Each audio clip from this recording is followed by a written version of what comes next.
Welcome to Happy, Healthy, and Skeptical. We are your hosts, Christy Palermo and Jennifer Hobson. Happy Earth Day! And today, I love that for today's episode, we have a guest on, someone Jen and I have actually known most of our lives, and her name is Chantrel Landry, and we are so excited to have you on, Shan, and talk about repurposing and just reusing things in ways that we might not have thought of. And why we wanted to talk to Chantrel is her husband and her father-in-law have a company, a cabinet gallery that we love following, and they're wanting to do things for the earth and stuff like that. And what Shan has gone off of that and built her own thing too. I will let you share much more on it, Shan, because I'm not going to do it justice, but it's called Cabby Chic, and she repurposes the pieces that they don't use anymore into things that people can use now. And it's just so fun and such a cool idea. And we figure this might kick off a conversation that might inspire our listeners to start doing things maybe a little bit differently, or just some fun ideas, or to get in touch with Chantrel because they have such cool pieces that you can purchase that are great gifts, and everybody loves to receive. So Chantrel, take it away and tell us a little bit about Cabby Chic and where your inspiration came from for it. Thanks, Christy. So I started Cabby Chic.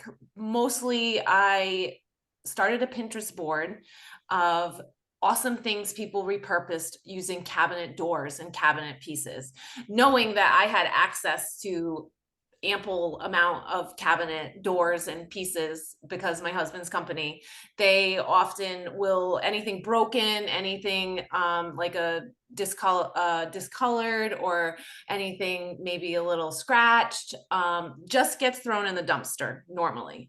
Like they don't do anything with it. They order a new door sample, or if colors are being retired, they just go in the dumpster. And I thought years ago, like, that's a shame. That's so terrible. Somebody could do something with this.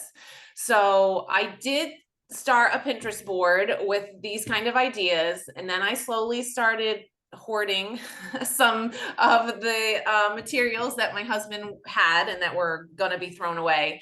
And it was 2020 during COVID when I was left without working and a lot of time on my hands, that somebody said, my friend Carrie said, "You can do this, Shan. You're very creative. And if you get a Cricut, you can easily do this." And so I was like, oh, okay, awesome.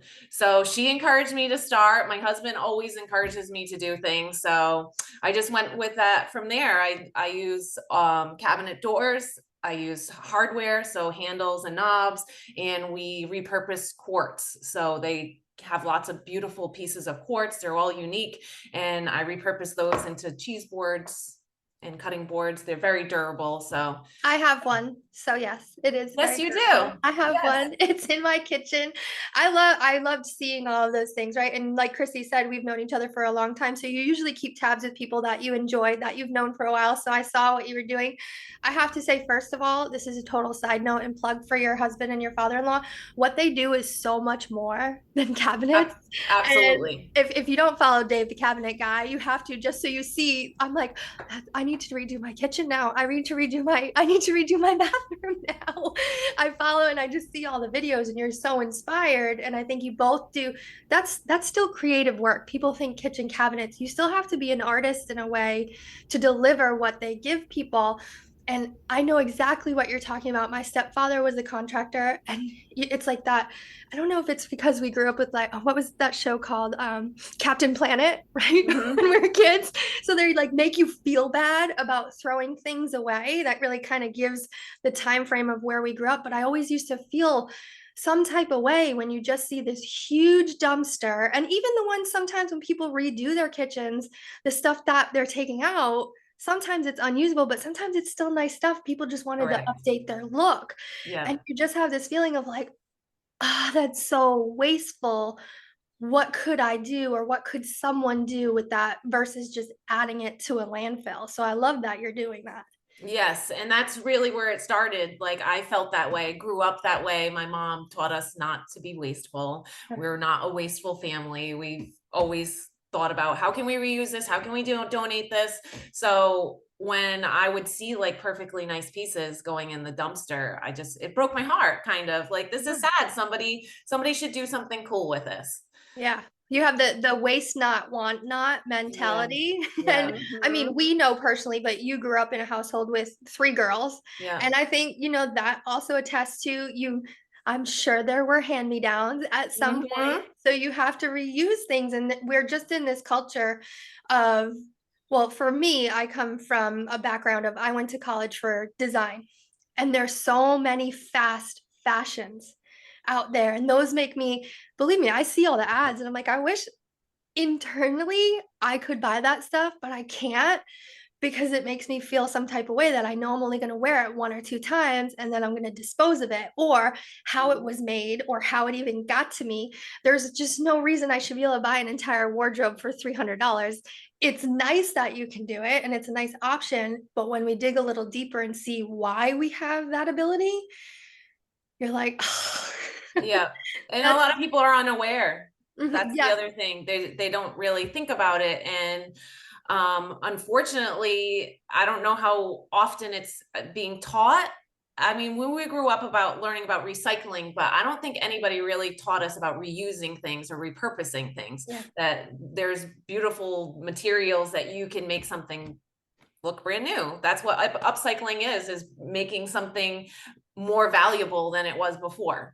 So upcycling, that's the word. I love upcycling. Yep. Repurposing. Upcycling is the actual. So when you repurpose something, you can just make it something new, but upcycling is actually bringing its value up. Mm-hmm. That's a great term. What was the first thing you remember making, Chantrel?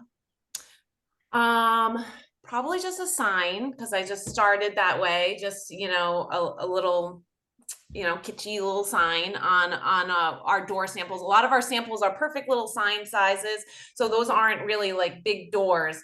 They're just samples to show clients what colors are. And often when those colors or that door style is retired, they just get trashed. So they're perfect. They're perfect little sign size door samples. And a lot of times, we get cool colors and those colors get retired, but they make cool things. Other times I get real things from a kitchen, possibly that was a mistake, or maybe it had a scratch on it. And often I will make a sign or something out of those. But when they're like a little beat up, I tend to beat them up a little more, because then they look distressed versus, ooh, what's the scratch? But when you scratch it all up and distress it, it actually makes it look better. And then I'll make a sign. So let me ask you, that was your first piece, is really the signs. As of right now, what has been your favorite thing to create? Lately, a lot of people have been asking me to make signs for their businesses, with their logo on it and then the coordinates to where their business is. So it's super personal, because it's their business and where they're located. So coordinates are very specific, obviously. So I really did a ton at Christmas time, probably like 6 weeks before Christmas. And to me, the exciting part is that I got rid of these items, and then people are putting them in their houses. They're not going in the dumpster. So I had sold over 40 something signs in November to December this year. And many, almost all of them were like coordinates or towns or something like that. They're personalized, but they're, like I did a lot for Barraville people. That was the biggest one, Barraville. That's where I live. So people they like them as gifts because they're personal, but they also are something that they can give to somebody that they're not super close to. So like, oh, I know you live in Scituate, but I don't know what to get you for a gift. And people loved that. They were like, oh my God, I'm going to give this to so-and-so. I didn't know what to get them, but this is super personal. So I like that.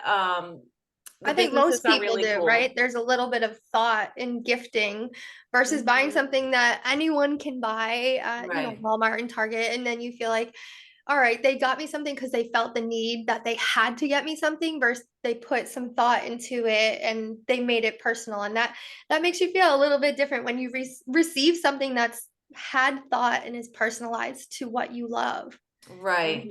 And I give people options. So if you reach out to me for something personal, I will often send you the supplies that I have, because basically it's based on what I have. I like to say I'm semi-custom, because you can't say, oh, I want a blue door with this on it. Well, I don't have a blue door right now. So I usually send them my material list, and then we, like I say, we collaborate together, because it's usually their idea for somebody or a business or something like that. And they got to pick out the door, but then I'll make the design and send it to them, and they'll approve it, and I'll make it. It's great, because if you were to try to personalize something through another company, it's very expensive. Yeah. When I look at some of the things other people do, I'm like, whew.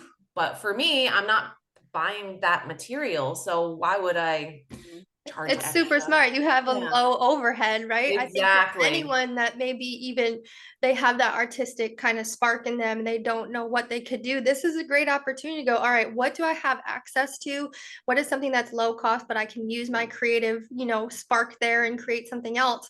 So let me ask you, outside of Cabby Chic, what are things that you have applied maybe in your home that are similar? Because I feel like this can't just be one part of your life. You must be similar in other ways, maybe in the house with kids. I don't know. I'm just thinking of that. Like, that can't just be one part where you're that way. Definitely not. I definitely reuse things all the time. I was brought up that way, like mostly furniture. Like people will send, honestly, now that I'm doing this, people ask me if I want their furniture to upcycle. And I'm like, I just can't, I don't have the space for it right now. But I mean, someday I'd love a big barn where I could take in your furniture and upcycle it somehow. But no, I'm totally somebody that reuses stuff. Honestly, just looking in my room right here, like some of our hooks for our kids' jackets are just on a piece of like board, like probably from a pallet or something. But they look rustic and cool, and my husband probably just ripped it off a pallet. Like their coats are hanging on them. Which would normally cost in a store that was Right. mass created. So there's Correct. thousands of people with the same piece. It costs $100. And I think we just have to start thinking differently. I mean, sometimes people have access to that, sometimes they don't. But there's so many places like Savers, and then there's places like Home Depot sometimes, like they're selling the stuff that people can't use, but people are so afraid of things not being perfect that they avoid them, where I'm like, where's the clearance chipped aisle? I want to go to that Yeah. aisle and Hey, see I'm what just they like have. you. Same Yeah. thing. And That's how I was brought up. I think it's something to say. And I think our generation is a little mixed. There's people that maybe they didn't grow up with a lot, so they want new, they want their own things, they have their own money. And then there's other people where they just had experience where they feel inspired to use old things and, like you said, upcycle them. Now they're worth more or they have more sentimental value. I'm not a big person on attaching emotion to pieces. I try not to be that way because I have moved so much in life. I couldn't always take everything with me. It's so hard not to do. It's really hard, and going, all right, does this have a certain amount of sentimental value? Does it mean something to me? Why does it mean something to me? Or maybe I can then gift it. If it means a lot to me, imagine if I gift that to somebody else. I mean, I'm sitting at my dining room table here. This is where I work in my space. And this was from my mom, who was from somebody else. And I don't care if there's some crayon on there or some paint on there, because it means it's lived in, right? And it's Right. okay that it's And not. if it was perfect, you would be upset about the Yeah. crayon on the table. That's So why I keep it. it's good that And it's not perfect. that's the right idea. And I think that part is where we just kind of need to switch our thinking. And obviously today, being Earth Day, is a great day to start and switch that thing. It's not just about planting a tree. By all means, please go plant a tree. We have to really take a second and go, all right, what are we using every day that has a purpose? And what is something that we're continuously adding into our lives that we just don't really need? Christy and I have talked about this before, this idea of setting a certain amount of time where you don't buy anything for yourself. And we're not talking essentials, your food, things like that. We're talking about, all right, I'm going on vacation. I did this experiment last July. I feel like you'll really appreciate it, Chantrel. We go to Vegas every year, and we went last July. typically there's this progression when you're going on a vacation. You go and get new outfits and you get new accessories and you get new makeup and you might even get a new suitcase. I went with the intention of I'm not buying one new piece of clothing, not one. And I was there for 6 days and we had a lot of events and I was successful in that. It was a challenge for sure, but doing little things like that. Have you ever done anything like that? I'm not really a shopper, so I easily cannot shop, like easily not buy myself things. I'm just not really a shopper. Maybe more home good things would catch me than clothing. Yeah. So I can easily do that. That's awesome. And I think, but that's because of the habits you've created for yourself. And I know for me and for other people, sometimes as a mom, that then changes to, oh, my kids need this. I They definitely need understand that. that. And again, they're growing. So it's a little different. I know my kid has grown a bazillion sizes in 1 year, but it goes to the thing of, do they really need this toy? Can we repurpose this toy and give it back? Oh, I know a friend that's having a baby. Now I can give this to them and I know they have that. And if we just take a little bit more of intentional time and thought around the things that we have and the things that we actually need, I just think it's more purposeful than just continuously consuming. I mean, it boggles my mind when I just go to one shopping center. And I don't know if other people think like this, but my one thought while I'm in the shopping center is there's a billion other ones like this, and they all have the same amount of inventory. And it's not all bought. Where does it end up?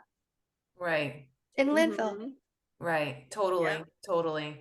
I know, So and I yeah, think that's a thought that I've always had. And that's where I started with this. I'm like, this is sad. I don't want this to go to a landfill. Actually, like that was one of my first, when I was like making a logo and like, if you go to my website, that's one of like the mission statements is that we want to put less in the landfill. So it's sad to know how much good stuff could possibly be in there. Like there's a lot of good stuff people throw away. I wonder if you guys have this, but in our town we have like a Facebook page where you can donate free items and just say, hey, I've just put this dresser on the side of the road, come get it for free. And honestly, I think most people in this town love that page. And I want to say pretty much everything probably gets picked up.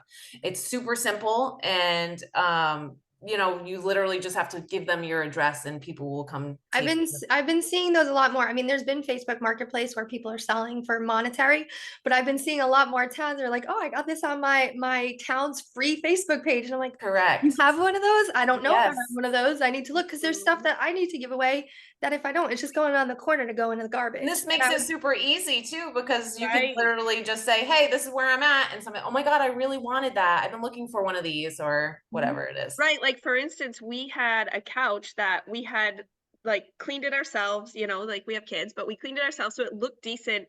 But because we had lived in it, like when I tried to have a donation truck come get it, they took some of our other stuff, but they were like, oh, we can't take the couch. And it like broke my heart that I was like, oh, we just have to like throw it away. But it was before I knew of these. Now I know of the town Facebook pages that are just everything's free, and Yeah. everybody's swapping because it's still in such good standing that it's like, so I love back to what you're doing and the different ideas you've had I love the coordinates too, because I also think of, well, the coordinates obviously is very specific and personal, which is so nice with the invention of the Cricut that you can do that at home. Mhm. And like you said, logos.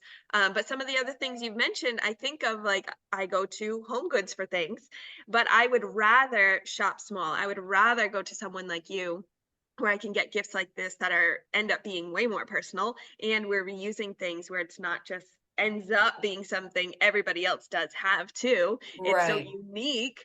And I want to give a shout out to the one that I have that your sister gifted me from one of the pieces you made, and it's a cabinet door that's black. And for anybody, I'll try to describe it. It's turned on its side so that the handle is like the kind that's like a little half C. How do you Oh like yeah, a that's a cup pull. Yep, cup that's called the pull. cup Okay. pull I'm like, what's handle. the name of Yep. it? I don't know. So when you turn it on its side and that's at the bottom, it becomes a little space you can put a piece of chalk. And Chantrel had turned the middle of it into a chalkboard, like put that chalkboard paint on it or whatever. So now it's a black chalkboard I have above my desk, which is so cool looking. Like it's just a unique little chalkboard and it has a little holder built in right in there. Right. So I repurposed the door and the cup pull, which is a handle. So a lot of like I made trays, certain sizes of doors, actually they're more like drawer fronts, so they're more narrow. We use that. We use laminate. So Dave works with a lot of laminate, and they have scrap pieces that would just go in the trash because they're too small to be anything else. But I put those in the center because the drawer front had 2 holes in it. So I put the laminate over it and I used handles and we made trays. And those were like my favorite at the time because I used so many different repurposed pieces. We used the door, we used the laminate, we used the handles. And, you know, to me, that was like, oh my God, I got rid of all these pieces. Like I upcycled all these pieces into one tray. I think I'd have a hard time. I love that. I think I'd have a hard time not wanting to keep them. Some of them have been like that, but then I remind myself, like, I can make that again. You can make that again. Absolutely. Yeah. What tips do you have for someone, Chantrel, maybe that wants to do something like this, or maybe just one tip that somebody could do something differently in their home where they can reuse or upcycle something? I would just say, just go for it. It doesn't have to be perfect. I think, you guys know this a lot and my sister reminds me of it all the time. She's always saying you don't have to be perfect to make a difference. You don't have to be perfect to, or recycle perfectly or to make the little bit of a difference. So if you find something that inspires you in your house, whether it's a piece of wood, whether it's a rock outside that you want to paint because it's perfectly flat or whatever it is, go for it. Just go for it and see how it works. And maybe because it's upcycled and you mess up on it, it's not so heartbreaking. Like, oh my God, I bought this beautiful piece of canvas or whatever, and now this is ruined. When you work with something that you're going to upcycle, you're not really, if you're experimenting, you're not really giving anything up. Yeah. I think that's perfect. I'm currently reading The Slight Edge, which if you've never read it, it's an amazing book. And one of the main topics in there is what you do matters. And I think a lot of times people avoid, recycling, upcycling, reusing because they think just me doing something doesn't make a difference. And we've proven this over and over again. Everyone doing a small amount, that's what leads to a collective change. And just you deciding to do, a side project or whatever you saw, but taking action, you could have still been thinking about all the projects you could be doing rather than taking action and doing it. And you went from, playing around with what was left over to creating a business that offers somebody that's personal. And I love that you include people in the creative process and lets them own a piece of it, right? It lets them be a part of it, or maybe it'll spark them. People think, oh, I'm not creative at all. And you're like, well, you just created something. It's so funny because I keep saying like we collaborated together and they want to give me all the credit. And I'm like, no, like this idea wasn't mine. Like this idea was your idea. Around Christmas time, a lot of people did them for like their bosses. That was like, I think where it started with like the businesses. Because again, that can be kind of like a tricky gift to give your boss. Like, what are you going to give them? So like I made one for Wright's Farm, and the woman that reached out to me, she's given me a ton of business, but she doesn't want to take credit. I'm like, this is a collaboration. Like we did this together. No, it's all you. You're the creative one. I'm like, no, I wouldn't even have made this without your idea. I love that. That's I mean, so some people sell themselves short, right? They're like, I'm not creative at all. And you're like, just try. I loved it. I love your tip too. I mean, I think it's funny. It's making me think of, there's this old bird bath that was here when we moved here. And I keep going, oh, I'm going to have the kids help me paint it and just make it really funky because it's just ugly right now. And I've said that since we moved here. We've been here 8 years, and I'm like more inspired. I'm like, oh, it's nice outside. I have to put it on the calendar to do that because I'm not going to throw it away. Yeah. Right. It's just something I can add. I have a ridiculous garden outside that takes up entirely too much of my time, but we were inspired by someone else. And that's what I think is at the heart of this, is you can inspire other people. We have a friend up in Vermont. They own Be Well Homestead, and everything he uses isn't brand new. Right. It's a chair, or it's a bicycle, or it's a pallet, right? To create all these really beautiful things. And when I see it, I'm like, that's more beautiful than any perfect garden that I've ever seen. And I think at the heart of what you're doing is you're inspiring people to be both creative and resourceful. Yep. Mhm. Yep. Thank you. That's honestly exactly what I was going to say too. I think it's so awesome to inspire people to one, do more in their own home and with their own family. And as we're having this conversation, I'm like, yeah, I need to get even better because I tend to, like you just fall off the wagon of doing things resourcefully, and it makes me want to repurpose and to just donate where I can. Where now I'm getting out of the newborn phase, I have all this baby stuff, and there's plenty of young families around here that I can repurpose it to. So but yeah, that creative side too, where so many people don't think they're creative, like Jen was saying, I think that's a wonderful gift to give somebody in the person who's gifting, to be able to be the creative person that they didn't even know they had that in them. Yeah.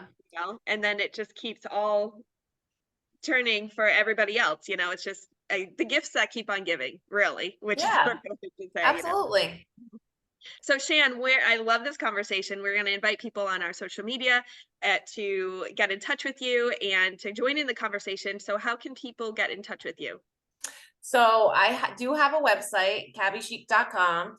I have an Instagram page and a Facebook, and you can message me on all three of those and I will respond. So on the website, I have stuff on the website that you could just order that's already pre-made. But if you wanted to collaborate and make something personal, you would reach out to me and I can send you my materials and what we have currently, because it's constantly changing. So really, like, it's based on what gets retired, what's a mistake, really. So I don't always have the same stuff, but I have to ask you before we go, because I know we're wrapping it up. I keep thinking about it. Who's one person that has continued, because you inspire so many people with this, that has inspired you with what you're currently doing? I need to know. Well, probably my mom and my sisters. Like, my mom was always very resourceful. Like, she could easily make a meal one night and use the leftovers and make it something completely different the next night. Like, we never leftovers never got thrown in the trash. Let's say that. So my mom was always very resourceful. She's still making cool things. She recently just made, this cute little angel out of some shutters that were like left in the garage. My mom's she's very crafty. And then my sisters follow that too. So they're very encouraging. And yeah, I'd say my mom and my grandma was the same way. She was very crafty and I wouldn't call myself artsy, but I'd call myself crafty. I'd say I got that from them. Awesome. I had to ask before we wrapped it up. Yeah. Yeah. And I think of your whole family from my youth of being like probably the most creative people I know. So. Yeah, you think so? Yes. Oh my gosh. Yes. Yes. I always wanted to be like that, it'd be like, oh, well, what can I do that's like that? Like, even as a kid, that inspired me to be more creative and try to think of things. Here's something too that I really try to do. I know this is something that people buy for and then they just easily just throw it away, but like kids' birthday parties, I usually try to like make decorations and find things around the house. So like my son had a Lego party and I didn't really buy much. I took the figures and put them all over the house on like signs, and I just used the Legos as the decorations. So like try to think outside the box. I think the kids' birthday parties is very often wasteful. Like, what can you use around your house for the theme? Bluey. Oh my God, my kids got a Bluey thing. I end up hoarding it. I don't want to throw it away at the end. So I have like 25 different party themes. I also do save things, but then I'll give them to my sisters or like, oh, do you want to have, a fortnight birthday party? I do have some decorations. And that's another thing that you could use those town pages for. People love that stuff. That's a great idea. Those party things really are, because it can be so costly. And then, and then you use it that one time. And then like, maybe you're thinking your next kid's going to have a Toy Story birthday party, but your next kid's not into Toy Story. So you saved it. But if you can give it to somebody else like that, that's what I'm telling you. I think those town free pages are awesome.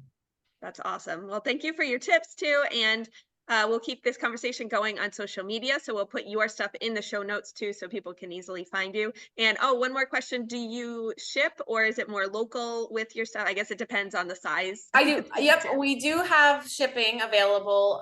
Some things like the quartz boards, they're very heavy. That would be more costly for us to send. But we do like pickup locations. So both of Cabinet Gallery's showrooms can be pickup locations. I also have 2 stores locally that have a couple of my signs. So Lawrence Brothers hardware store has some Burville signs, and New Road Nutrition, they have some as well. They were extremely encouraging. They actually asked me for them. So Courtney at New Roads, she reached out to me. She's really generous with town raffles and stuff for like the sports teams. And a lot of times they will hold the raffles at the shop. So if you're going in for a shake or a tea or whatever it is, they will have a table set up often for fundraisers. And I donated a couple of my signs to BGYSA, our soccer organization, to raise money. And they were at the store, and many people came in and were like, can I buy those? Can I buy those? And they were like, well, this is for a raffle, but Courtney reached out to me and said, people at my store want them, and I'll hold them here for you. I think that's a great idea for a small business. If somebody's trying to figure out, how do I get this thing off the ground? We are lucky to come from a very community-based town. Yep. Get involved in your community. See if there's a local store that's, small business owned. Hey, will you show my artwork? Will you show my painting? I think those are you're just telling people where they can get it, but those are amazing tips for somebody that wants to say, how can I get my stuff in front of people? And it's really great if you're a business owner and maybe you do have, room on your wall to maybe suggest, like you see somebody like me or a painter or anybody that like, oh, hey, I could probably carry some of your stuff. I have some room. I love that. And the fundraisers, that's such a great way to get your stuff out, and other creative people who have things that they're like, I just make this kind of thing all the time, but I don't know what to do with it. These are some great ideas for people to get started. Yeah. And it just keeps going. It's so, I love that. So for people who don't know, our listeners who don't know where Burville is, it's in Rhode Island. So if you're anywhere near Northwest Rhode Island, definitely go check out where these shops that she's talking about, that you can check out some of her pieces, but of course on the website, and then just get in touch, because I love that you can create your own piece for someone. Yes. And, yes, wonderful. So thanks so much for coming on, Shan, and having this chat with us. I think we're all feeling a little more inspired. Yeah, thanks for